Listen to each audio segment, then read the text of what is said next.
Muito bom dia. Muita força de Deus a todos nós. Muito despertamento para quem está dormindo também. Tem uma revista aqui, a revista feminina, foi divulgada ontem no evento que as mulheres foram. Parabéns, vocês que foram ao congresso ontem da Saibres e pediram para eu anunciar. Essa revista está sendo vendida aqui em nossa igreja. A Cida Gandra está aqui? Cida Gandra. A Viviane também, só levanta a mão aí, Viviane. Olha que tema maravilhoso para nós homens, submissão das mulheres. Isso é bom demais. Então, os maridos podem dar de presente. Boa sugestão. R$7 o custo. Gente, vamos voltar aqui à série da família. Até agora, nós temos aprendido sobre alguns assuntos tão importantes para dentro da nossa casa, e tomara que esses assuntos estejam fazendo diferença no dia a dia da nossa família. Vimos até agora sobre os ingredientes da boa família. Estão lembrados disso? Vimos sobre dieta recentemente, semana passada, sobre a panela boa, que não é só a panela boa que faz comida. A panela velha que faz comida boa, que inclui o marido, esposa e filho. Lembra disso? A panela é a família, não só uma pessoa. E hoje nós vamos falar sobre o tempero. Tempero. Eu gosto de uma comida bem temperada, acho que todo mundo também. Não é verdade? E quando a gente fala de tempero, fala de sabores, gosto. Imagine a falta de sal, por exemplo, que é um dos principais, sem falar da cebola, do alho, coentro, salsinha. Eu gosto muito de um feijão com noz moscada, dá algo a mais. E tem muitas outras especiarias que às vezes nós nem conhecemos e, infelizmente, por não conhecermos, não experimentamos, não é? Então, pergunte aí ao chefe Gomes, que dá uma força. De vez em quando eu pergunto para ele, quando ele faz um molho delicioso, como é que faz aquilo. Então, quando a gente vai falar agora sobre tempero na família, eu estou pensando numa família legal, família temperada, uma família agradável, uma família que nos inspira, uma família que vai para frente, que dá gosto ao desgosto. Uma família temperada dá gosto ao desgosto em sua volta e até dentro do seu próprio lar.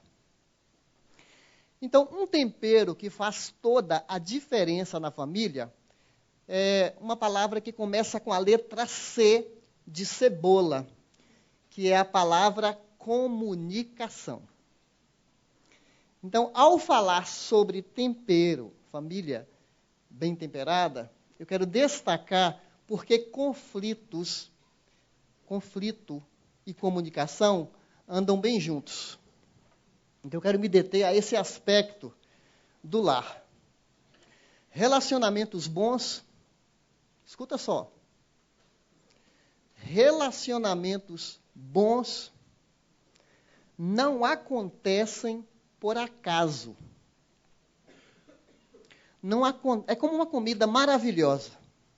Você não come um prato bem feito sem preparo, os ingredientes certos, tempo para fazer aquilo, até um cuidado com a temperatura, quanto tempo fica no fogo, qual a quantidade do tempero. Tempero demais não fica legal, de menos também não. A não ser que você quer um miojo, porque aí é um prato, não é rápido. Mas uma comida boa tem que preparar para isso. Então, pensando nisso, o relacionamento não surge de uma hora para outra. Demanda um certo trabalho. E todos nós aqui temos contradições. Tem dia que nossos hormônios estão bem, e hormônio não é crente, como já dizia um pastor. Hormônio não é crente, bom seria se fosse. São altamente a flor da pele, o egoísmo latente. E em casa nós machucamos e somos machucados. Ou é só na minha casa que acontece isso? Você acredita que uns dias atrás eu fui ao banheiro para fazer a minha barba? E quando eu cheguei lá, tinha um camarada lá, um homem barbudo, na minha casa, um homem barbudo, no banheiro, fazendo a barba, e eu estranhei. Porque eu tinha ido pegar meu Presto Barba, não estava no lugar. Aí eu chego ao banheiro, tem um camarada lá, fazendo a barba, eu falei, quem é esse? Aí eu falei assim, esse Presto Barba é meu. Aí aquela voz grossa, calma pai, eu também tenho que fazer barba. Porque quando não tínhamos filhos, eu e a Sandra, a gente reinava soberanamente nos espaços da casa.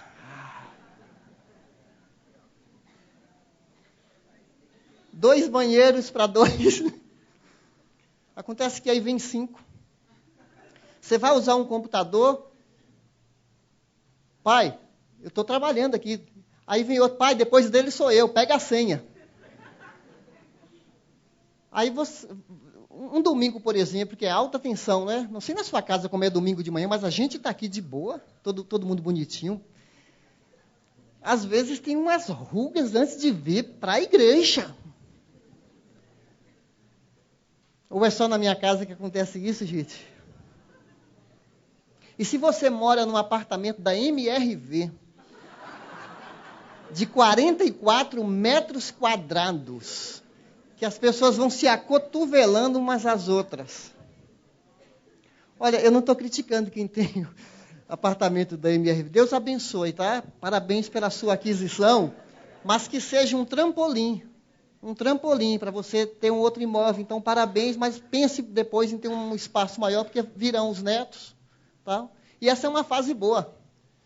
Né, Adelma e Dona Damiana? Depois que os filhos se casam, desce a Leira, Valmir, Dalva e outros aí, essa é a fase boa. Não é, Eliane? Casaram as meninas, você e o Eduardo de boa agora, voltou a ser como antes, lua de mel e maravilha. Amém. Então, mas a gente precisa lembrar de uma coisa. O maior conflito, o conflito principal que nós temos, primeiro é com Deus. Esse é o conflito principal, a comunicação que precisa ser reatada, reconciliada.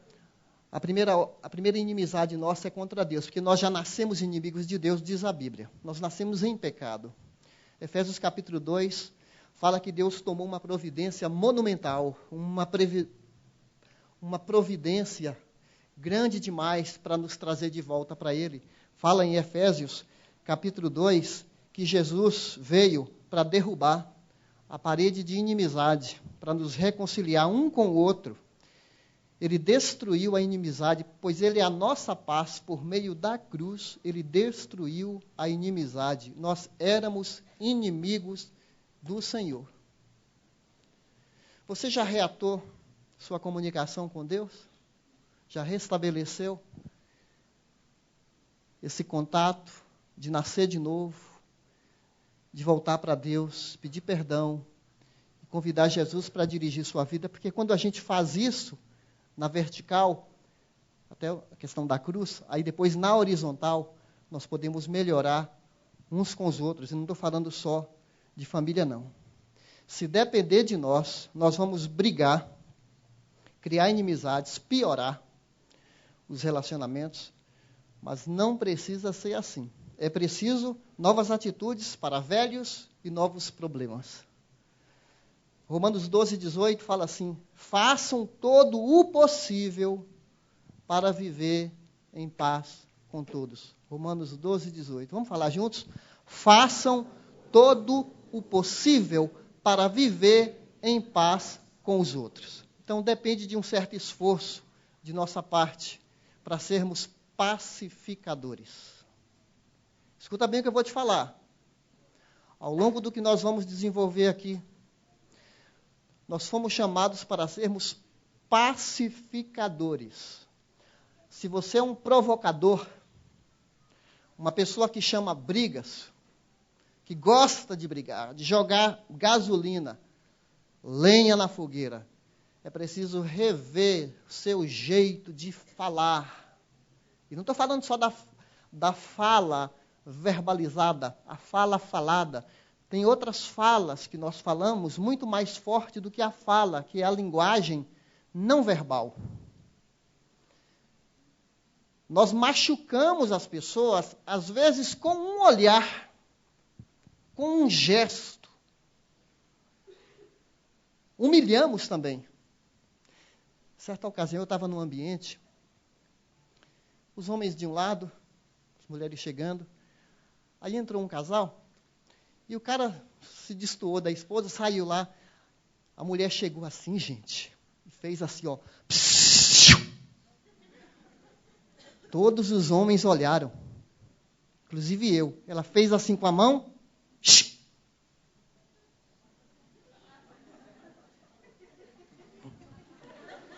Todos nós, a força do psil foi tão poderosa que quase todos nós íamos, mas ela apontou para o marido.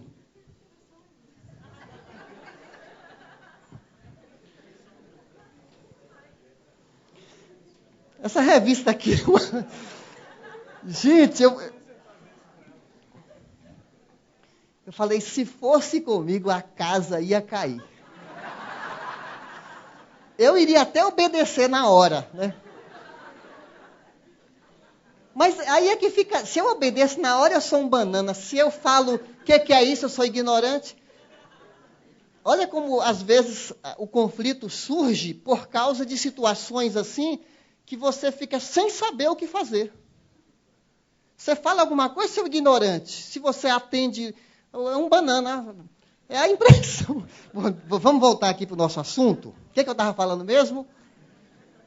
Deus nos deu 4 recursos, 4 bons temperos para melhorar a situação, a tensão, o clima em casa. Aponta, por favor, aí. Então, está faltando tempero, né? É o tema da mensagem de hoje. Vamos lá, meu filho. Conflito resolvido biblicamente melhora o relacionamento doente. Então, a gente vai procurar trazer aqui princípios da Bíblia. Não meramente da boa comunicação empresarial, do mundo corporativo. A gente está falando da Bíblia, que serve, inclusive, para você que trabalha em equipe, você que faz trabalho na escola, em equipe, relacionamento com os vizinhos. Então, não só para a sua casa. A Bíblia vai muito além, né? Extrapola a nossa família. Efésios, vamos abrir em Efésios 4. Efésios 4.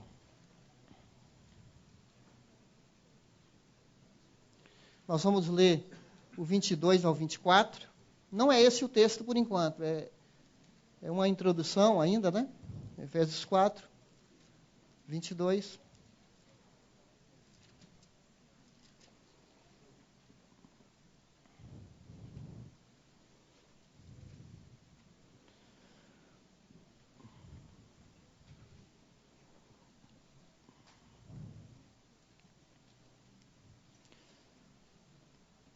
Acharam aí? Efésios vem depois de Romanos, antes de Tessalonicenses, antes de Filipenses, antes de Hebreus.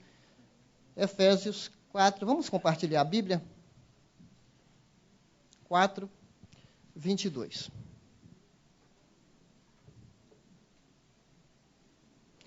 Quanto à antiga maneira de viver, vocês foram ensinados a despir-se do velho homem que se corrompe.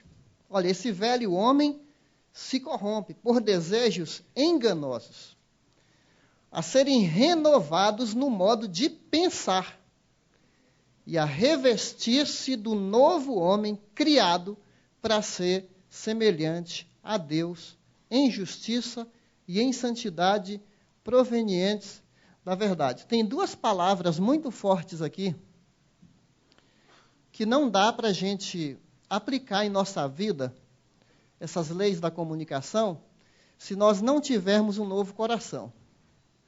Essas 2 palavras são despir-se e revestir-se. Até o pastor Wilson mencionou na semana passada o despojar, que é a mesma coisa que despir-se. A gente não está muito acostumado com essas palavras no nosso dia a dia. despir-se do velho homem é que o Evangelho de Jesus, primeiro, ele dá um golpe no nosso eu. A vontade do Edgar é muito forte. A vontade de qualquer um de nós tenta prevalecer na nossa vida. O Evangelho mata a nossa vida. Primeiro, o Evangelho mata você, te crucifica, te prega na cruz, quebra nosso orgulho.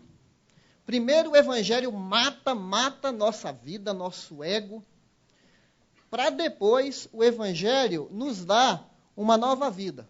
Então, o despir-se do velho homem é que essa natureza forte, controladora, do orgulho, do egoísmo, que domina dentro de nós, a gente aprende sobre Jesus, aí nós aprendemos esse evangelho maravilhoso, que fala que ele morreu por nós na cruz para nos dar uma nova vida, nos faz um novo homem, nos faz uma nova mulher, e para isso ficar bem claro, a Bíblia coloca que ele tira o coração de pedra que a gente tinha e coloca um coração de carne. Isso se chama, em outras palavras, um novo nascer. Por isso, tem gente aqui que pode me interpretar como se eu estivesse falando regras de boa conduta. Talvez você vai ficar pensando que eu vou falar dicas de bons relacionamentos, que basta você praticar essas dicas e está tudo bem. Não é isso. Você vê que 4, 22 e 24 está preparando o leitor cristão. Ele está falando para crentes que já tiveram um encontro com Jesus. E agora eles renasceram para Cristo. É um novo homem, uma nova mulher, uma nova vida que vem pelo poder do Espírito para a gente viver desse jeito aqui. Então isso tem sentido dessa maneira. E aí ele vai ensinar para nós. Sabe, às vezes a gente que prega, que ensina aqui a palavra de Deus, fica com receio de que cada vez que a gente vai ensinar, é como se fosse mais uma pregação, e isso não tem conexão com a vida das pessoas. A Bíblia é para mudar a nossa vida. É para transformar nosso pensamento, dar uma reviravolta. A palavra de Deus tem que perturbar você que é acomodado.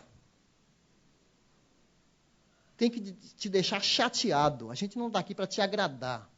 E, por outro lado, a Bíblia tem que confortar quem está perturbado. É a palavra de Deus que vai fazer isso em nosso coração. Então, essas 4 regras da comunicação, vamos caminhar aqui para a primeira. Eu não vou ler todo o texto, mas aqui na frente, o 25 agora. Só o 25, que é a nossa primeira regra da comunicação. Primeiro tempero aí, não é? 4, 25. Portanto, cada um de vocês, olha, portanto, está ligando com o que a gente falou no 22 ao 24, tá certo? Está ligando. Portanto, já que você tem essa nova vida, esse novo coração, cada um, não está falando para todo mundo cada um de vocês deve abandonar o quê? A mentira e falar a verdade ao seu próximo, pois todos somos membros de um mesmo corpo. Esse esboço das 4 regras da comunicação não fui eu quem o inventou. Está nos principais livros de aconselhamento. Eu trouxe esse esboço aqui, é bem conhecido. Você pode pesquisar na internet as 4 regras da comunicação. Não sei quem foi o autor, mas essas regras são baseadas nesse texto aqui de Efésios 4, de 25 a 32. Então, a primeira regra da boa comunicação é seja verdadeiro. Ele já começou falando agora. Cada um fale a verdade, cada um com o seu próximo. Para quem não consegue ler, lá do fundo, a mentira não aumenta o nariz, mas diminui a confiança. Um dos temperos mais básicos da boa comunicação é a franqueza, a honestidade mútua. Se tem um assunto que casal cristão deveria estar bem resolvido, é de você ser verdadeiro. Não combina um casal cristão vir pedir aconselhamento para outra pessoa se tem mentira. Você fica perguntando assim, provavelmente nunca nasceu de novo. Não dá para acreditar que um cristão verdadeiro anda na mentira. Não combina. O próprio Jesus, que é o Deus verdadeiro, eu sou o caminho, a verdade, a vida. Quem é o pai da mentira é Satanás. Não combina, não combina. Um camarada mentir para a esposa mentir para o marido, filho crente mentir para o pai e a mãe. É muita carnalidade. Porque a confiança é a base. É a base de qualquer relacionamento. Não se trata só de falar a verdade em casa, não. Aqui fala para falar a verdade ao seu próximo. Ao seu próximo, seu ambiente de trabalho. Você tem que ser uma pessoa confiável. Se alguém deixa uma chave na sua mão, um dinheiro, uma responsabilidade, uma prestação de contas, você tem que passar pela integridade. Integridade começa primeiro com Deus. Integridade começa primeiro com Deus. De falar assim, eu quero agradar o Senhor. Porque quando você é uma pessoa mentirosa, dá muito mais trabalho, que você tem que ficar inventando. O que eu falei da última vez para aquela pessoa? Para aquela, será que eu esqueci? Isso você fica até, dá um trabalho. Quando você é verdadeiro, você não tem medo de nada. E a gente está ouvindo aí na política, às vezes você vê, você pega a mentira. Nem precisa a mídia, você já compara o que a pessoa fala, você fala assim, isso não está certo. A mentira deixa rastros. E falar a verdade aqui não é opcional. Não é opcional. Não é uma alternativa. É uma ordem. Olha, às vezes a gente exagera. Às vezes nós até aumentamos. A Sandra já falou para mim, você está aumentando esse negócio aí. Eu falo, Deus me acuda nessa hora. Ou é só eu que exagero de vez em quando? A gente quer dramatizar. A gente quer, assim, uma vez eu fui num congresso de pastores no interior, liguei para ela e apareceu inflamado aqui meu lado aqui. Aí eu já liguei de lá, não estou legal, hoje eu ouvi a palestra com muita dor. Ela falou, vai ao médico. Fui ao médico lá no interior mesmo, aí o médico passou um remédio para desinflamar, para eu poder. Teve um dia que eu nem podia ouvir as palestras. Quando eu cheguei em casa, aí ela falou, e como é que está? Eu falei, você não sabe. Mas o que aconteceu? Olha o remédio que o médico passou. Nunca tinha tomado aquele remédio, nem lembro o nome mais. Alegro. Aí ela falou, o que você tem? As glândulas parótidas não tão boas. Glândula o quê? As glândulas parótidas. Mas o que é isso? Aí é que está. A glândula parótida fica perto da hipófise. E a hipófise é uma glândula, ela tem o tamanho de um caroço de ervilha e mexe com o corpo todo. Mas tudo bem. Nossas contas estão em dia. Nossas contas estão tudo bem. Se eu morrer, eu não vou deixar você com dívida nenhuma. Mas aí, ele já percebeu os meus exageros. Bom, às vezes a gente exagera, até é meio engraçado, mas exagera de outros tipos que não deveríamos, não é? Mas você já se sentiu assim. Você exagerou, aí depois você está como se tivesse umas pedrinhas de areia na boca. Porque você não falou a verdade. Ou diminuiu. Você já teve essa sensação? Está com areia na boca, que você falou, eu não fui verdadeiro, Deus me perdoe, deu outra oportunidade. Se eu pedir perdão, aí vai ficar coisa pior ainda. O Espírito Santo, ele nos sensibiliza, fala assim, você não deve falar assim. É o Espírito que incomoda, e a gente não pode perder esses incômodos do Espírito Santo, para a gente não se acostumar com a mentira.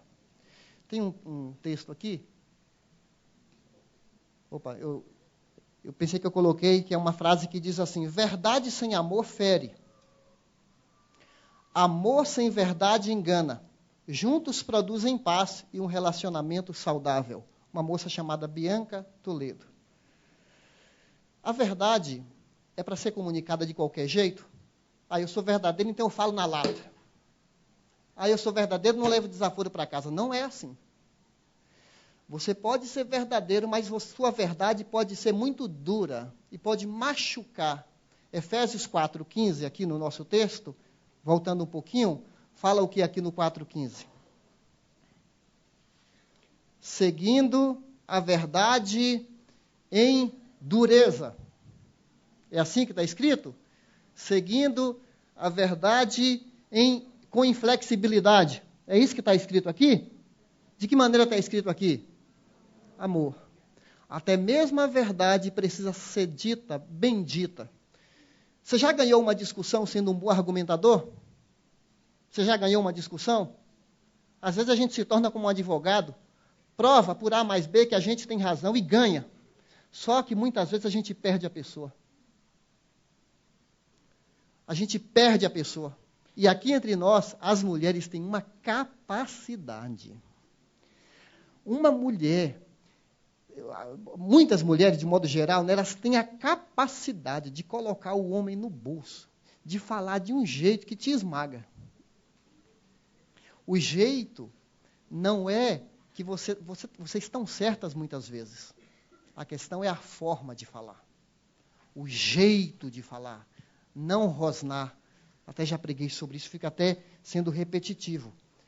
Não adianta ganhar a discussão e perder a pessoa. A gente é pacificador. Tem que partir desse falar a verdade sem amor. Jesus não veio apenas cheio de verdade. Foi isso? João capítulo 1, ele veio cheio de graça. E vem antes da verdade. Ele veio cheio de graça e de verdade. É uma combinação. Os evangélicos, muitas vezes, são tidos como muito duros. Pais evangélicos muito inflexíveis. Na letra, é assim, assim, assim. Exigência, exigência, exigência. Se a nossa casa não for temperada com a graça, nossos filhos vão crescer num sistema muito fechado, muito rígido. A semelhança dessas árvores muito rígidas. Aí vem a tempestade, vem uma ventania, vem uma chuva. Então essas árvores muito rígidas, passa o vento forte, elas quebram. Nossos filhos devem ser criados na graça de um lar que tem perdão, em que um pai pede perdão para o filho, em que o pai sabe separar o que é criancice, o que é birra, o que o adolescente é imaturo, o que é tolerável, o que é intolerável, e temperar a casa com graça, para que esses filhos saibam lidar com as pressões da vida e não serem quebrados. É um exercício, não estou falando que isso é fácil, não. Mas Deus vai nos ajudar, Ele está disposto. E quando nós falamos, o franzimento da sobrancelha, a linguagem do corpo, os toques físicos, tudo isso comunica. Colossenses 4:6, olha Colossenses 4, não precisa você abrir. O seu falar. Gente, isso é versículo para a gente ter no coração e sacar na hora que a gente precisa. Colossenses 4:6. A vossa palavra seja agradável, temperada com sal. Olha o tempero aí, viu? Você viu? A vossa palavra seja agradável, temperada com sal. Sal demais estraga. Às vezes a gente fala uma coisa para o filho e fica ali, ó.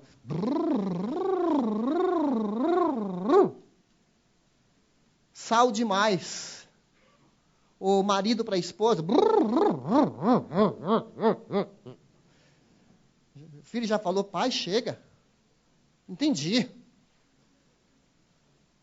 Temperada com sal. Quem é cuidadoso no que fala, evita muito sofrimento. Provérbios 21:23. Lá no seu ambiente de trabalho. Se alguém vem criticar a liderança, o presidente, o diretor, seu supervisor, a equipe, gente, toma cuidado. Não entra nessa, não. Cuidado com o seu comentário no Facebook. Ontem eu estava num congresso com nossos pastores aqui, aquele pastor Ricardo Agreste, ele estava falando assim, certos assuntos devem ter reflexão dentro da comunidade da fé, dentro do povo de Deus, gente que foi batizada, integrada a uma igreja. Não dá para você discutir assunto polêmico em Facebook, não é lugar apropriado. a gente se dá mal, porque o mundo não cristão, ele nos interpreta de maneira negativa e você não tem condições de argumentar, porque lá é espaço mais para imagem, frases, não tem como argumentar. E às vezes a gente pega assunto da família, é como dar pérola aos porcos. Pega assunto da família e fica ali comentando, e você sabe, as pessoas não têm o mesmo coração que o seu, então a gente não pode entrar nessa. Gente, vamos para frente, porque gastei muito tempo aqui nesse ponto, mas talvez é a base também para os demais, né? Seja atualizado. Seja atualizado. Aqui nesse versículo ainda, irai-vos e não pequeis. Não se ponha o sol, não ponha o sol sobre a vossa ira. É o próximo versículo aí, fala quando... e o final do versículo 27, não deem lugar ao diabo. Curiosidade.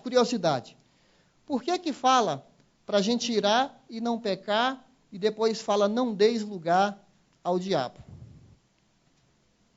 Vamos por partes aqui. Todos nós somos seres humanos emotivos. Alguns parecem que não têm emoção, mas geralmente se é humano tem emoção, né? Tem sentimento. Deus nos criou assim. É humano ficar irado. Mas, vírgula, não pequem. Todos nós, a ira é uma reação de indignação, de perplexidade, de choque, de aborrecimento. Mas a questão é o que a gente vai fazer com essa energia que a ira trouxe. É uma energia, uma adrenalina extra. A gente pode usar essa raiva tanto positivamente quanto de maneira negativa. Então ele está falando, irai-vos, mas para pensar. Há ocasiões que é preciso não falar e há ocasiões que é para falar. Tem momentos que é para confrontar com amor e às vezes a gente tem que ser estrategista. É a melhor hora para eu falar? Eu tenho razão, estou chateado, mas é a melhor hora? É o melhor momento? Ou a gente vai falar naquela hora que acontece algo desagradável? Tiago diz para nós assim, meus irmãos, tenham isso em mente. Sejam todos prontos para ouvir, tardios para falar, tardios para se irar, porque a ira do homem não produz a justiça de Deus. Quando nós estamos chateados, aborrecidos, nervosos, o que a gente for fazer, se for precipitado, a gente vai se dar mal. Você sabe que muita gente morre no trânsito por causa disso. O momento da raiva, o descontrole. E aqui está falando para tratar antes de terminar o dia. Não se ponha o sol sobre a vossa ira. Isso quer dizer assim, seja o quê? O que está escrito ali? Atualizado. Aqui não está falando de tecnologia não, tá certo? Está falando de que diariamente a gente tem que resolver conflitos e brigas, choques, antes do dia acabar. Eu sei que muitas vezes é difícil. Nem vou perguntar aqui se você já dormiu brigado com seu marido. Já dormiu com o inimigo aquela noite. Já aconteceu alguma vez? Já aconteceu do marido dormir resmungando assim? E não só com a esposa, não. Às vezes com alguém do seu trabalho. Mas por que aquela pessoa falou isso para mim? Porque eu não merecia isso. É injusto. Amanhã ele vai ver o que vai acontecer. Aí a esposa fala, você está falando com quem? Está dormindo com outra pessoa aí? Porque parece que está reclamando desse jeito. E aqui fala também de não deis lugar ao diabo. E no 28, o que furtava, não furte mais. Antes trabalhe fazendo algo de útil com as mãos, para que tenha que repartir com o que tiver necessidade. Então, ele fala para nós controlarmos a nossa ira e para controlar a nossa mão. Não pegar nada de ninguém. E não furtar aqui, não é só pegar algo escondido, não, é não plagiar. Não pegar uma citação de alguém num documento no seu trabalho, você está fazendo TCC, ou na escola. É você ser honesto, não pegar nada de ninguém, devolver aquilo que não é seu. Pegou uma coisa emprestada, devolva. Pagar o que deve. Você está devendo no condomínio, você está meses atrasados no condomínio, precisa resolver essa situação, pedir algum socorro, mas não dá para você ser uma pessoa mal vista no condomínio, onde você é um mau testemunho nesse caso. Irmãos, aqui está falando de situações da nossa consciência. Eu, por exemplo, essa questão de dízimo, por exemplo, eu quero ser honesto com Deus. É inconcebível um cristão que não passa por uma honestidade, primeiro com Deus, de ser uma pessoa fiel nas suas finanças. Isso é integridade, é confiança, é generosidade, é responsabilidade. E aqui está falando disso, de sermos honestos e repartir. Tem gente que aumenta o salário da pessoa, ela sobe de vida. Aumenta mais, sobe de vida. Aumenta mais, sobe de vida. Ela está pensando só nela. Aqui está falando para você trabalhar e você ajudar quem precisa. Aprender a ser generoso, a compartilhar, porque tem gente que R$100, R$200, R$500 que você puder ajudar, vai fazer uma diferença tremenda naquela vida e para você não significa absolutamente nada, nada, nada aquele dinheiro. E aqui está falando de repartir. E o próximo ponto de regra de comunicação, ataque o problema, não a pessoa. Olha aqui o 29 e o 30. Nenhuma palavra torpe. Nenhuma. Quantas? Algumas? Nenhuma palavra torpe saia da boca de vocês, mas apenas a que for útil para edificar os outros conforme a necessidade, para que conceda graça aos que a ouvem. E olha o 30, gente. Olha o 30. Ele está falando de assunto comportamental, não é? Olha o 30. Não entristeçam o Espírito Santo de Deus, com o qual vocês foram selados para o dia da redenção. Ele estava falando de comportamento. Agora ele inclui uma pessoa, que diante do que nós já vimos anteriormente, uma pessoa que é um cavalheiro, que é tão sensível, que é o Espírito de Deus dentro de nós, que é educado. Eu vejo o Espírito Santo como um gentleman, alguém assim muito fino. Às vezes a gente é tão rústico, tão basicão na vida, e Deus nos deu um Espírito tão extraordinário, tão leve, tão dócil. Ele nos persuade, ele nos convence, ele nos quebra, sem humilhar, mas vem por um reconhecimento assim, porque às vezes alguém fala, o orgulho está aqui, ó. Não me dobro, não. Mas o Espírito quebra lá dentro de você. Por isso que você é uma marca de alguém que foi alcançado por Jesus. Você se quebra, você reconhece, você se dobra, pede perdão, se humilha a quem precisa, não fica olhando para a sua reputação, porque você fala, eu sou um lixo e eu vou e eu quero resolver, primeiro com Deus e depois com essa pessoa. A Bíblia Mensagem traduz como, não sai da vossa boca nenhuma besteira ou baixaria. Atacar a pessoa, às vezes, é a mesma coisa que rotular, chamar alguém de estúpido. Você é um estúpido. Você não presta. Você nunca vai servir para nada. Você é um idiota. Há poucos dias eu vi 2 homens andando na rua e um falando para o outro, você é um burro, você é uma anta, mas falando sério, esmagando o outro. Ele não estava batendo no braço, mas quando alguém chama o outro de uma anta, eu já vi gente chamar o outro de fezes. Você é um fezes. Eu não vou falar a palavra, que é muito grotesca, não é? Muito baixa. Esse tipo de palavra não devia sair da nossa boca. Palavra, não estou falando nem de palavrão. Palavra torpe é palavra podre. Não constrói, não ajuda, é feio. É que a gente está perdendo a noção do que é belo e do que é. A gente está nivelando tudo por baixo. A baixaria tomou conta da linguagem. Filmes de família que você assistia, que não tinha um palavrão, hoje está carregado. Parece que está jogando para nós todo um lixo e a gente está acostumando com esse lixo. Ataque o problema, não a pessoa. Torpe, na apostila de Jairo Cáceres, alguns aqui fizeram aconselhamento bíblico no Nutra, tem essa afirmação aqui: torpe diz respeito a alimentos em decomposição que não podem ser consumidos por estarem em estado de putrefação. Putrefação é apodrecimento.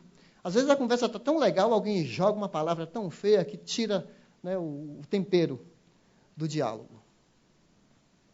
Evitem, na Bíblia NVT, evitem o linguajar sujo e insultante, que todas as suas palavras sejam boas e úteis, a fim de dar ânimo. Aqui fala de edificar aqueles que as ouvirem. Você já pensou, se a gente usar a nossa palavra para animar alguém, para fortalecer alguém, para falar Deus te abençoe, isso vai passar. Deus é por você. Você vê alguém no seu trabalho, alguém deprimido, você trazer um versículo bíblico, o poder que tem uma boa palavra. Provérbios 15 fala, uma palavra na hora certa, uma palavra pode levantar uma pessoa, que pode melhorar até o desempenho dela na hora de uma entrevista de emprego. Para você pensar nas implicações de uma boa palavra na hora certa. E agora ele vai falar por último, haja. Não reaja. Eita, o que é isso? Qual é a diferença de agir e qual é a diferença de reagir? Nesses versículos aqui, 31 a 32, fala das reações. 31 a 32. Livrem-se, 31, de quê? Amargura, uma pessoa amarga, ela reage. Indignação, imagina uma pessoa nervosa, nervos à flor da pele. Que essa indignação aqui, que a melhor tradução seria a pessoa que está ali cheia de ira, mas ainda está dentro dela. E a ira aqui é o sentido de uma pessoa explosiva, que às vezes é traduzido como cólera, explosão. Gritaria é uma reação, a gritaria é uma reação, não é uma ação. Calúnia, ficar falando mal do outro. Bem como de toda maldade. Ele termina dizendo, sejam bondosos e compassivos uns para com os outros, perdoando-se mutuamente, assim como Deus, olha o padrão, assim como Deus os perdoou em Cristo. E geralmente nós reagimos. O que é uma reação? É agir por impulso, na lata, na hora. Uma mulher, quando vê uma barata, isso é bem comum. Teve um dia que eu estava em casa, lá na parte de cima, eu moro num sobrado, e eu escutei na cozinha um grito. Ai! Socorro! Aí eu falei, gente, entrou um bandido na minha casa. Saí correndo. Uma barata. E a Sandra lá clamando, a Laís e tal. E geralmente um de nós três, né, vamos lá e matamos a barata. Era só isso. Está resolvido o problema? Era só isso que aconteceu? Então, uma dica para as mulheres. Quando vocês verem uma barata em casa, então, agir e não reagir, então você vai agir com a razão. Você vai falar assim, uma barata. Aí você então fala assim, querido, o amor, o marido, o filho, vem aqui, por favor. Vem e mata essa barata. Está incomodando aqui uma barata. Isso é agir. Agora, só um detalhe. Se você agir assim, a barata vai embora. Então, há uma exceção. Quando se trata de barata, pode agir por impulso. Aí é liberado, tá certo? Aí grita, chama alguém, tá? Mas só para barata. Marido, você está dirigindo, vê um cara, fecha, está no trânsito, faz alguma coisa que está errado, porque nós somos iguais animais. A gente é gente, humano, bípede, mas às vezes a gente se transforma em quadrúpede. E já começa a rosnar.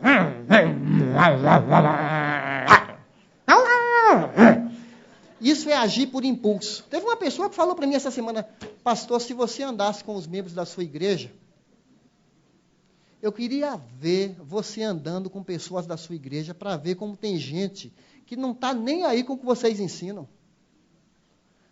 É gente assim que grita com o seu cônjuge no futebol, no trânsito, porque a boca fala do que tem o coração. Então tem gente sem vergonha mesmo. Está aqui na igreja, aqui, ó, todo domingo. É gente sem vergonha. Vamos colocar aqui, safado mesmo, que não deixa o Espírito trabalhar no seu coração. Vem para a igreja, aqui é de boa. Aqui ninguém está reagindo. Aqui a gente está agindo de boa. Oi, amado, tudo bem? Da hora. Agora, a coisa pega no dia a dia. E a palavra de Deus, aqui a gente está assimilando, mas é para a gente falar, Deus me ajude. Me ajude, Senhor. A palavra dura levanta a ira no outro, Provérbios 15, versículo 1. Quando você reage, você está provocando o outro, e a gente é pacificador. O Espírito pode dominar esse gênio forte.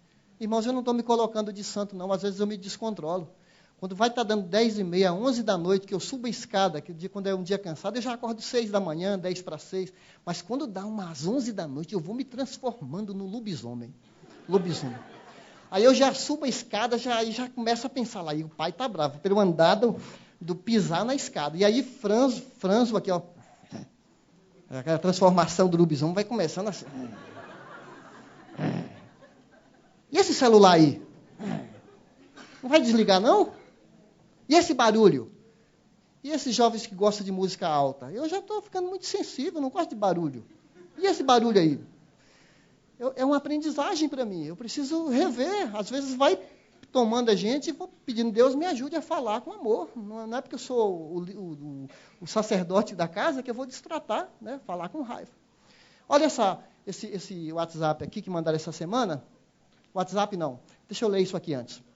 Antes de falar, escute. Antes de reagir, pense. Antes de criticar, espere. Antes de orar, perdoe. Antes de desistir, tente. E agora, vocês devem ter recebido, alguns de vocês, esse vídeo, que eu achei muito interessante, de alguém que não reagiu. Ele não reagiu, ele tinha tudo para reagir, mas ele manteve a calma, ele pensou antes. Olha só.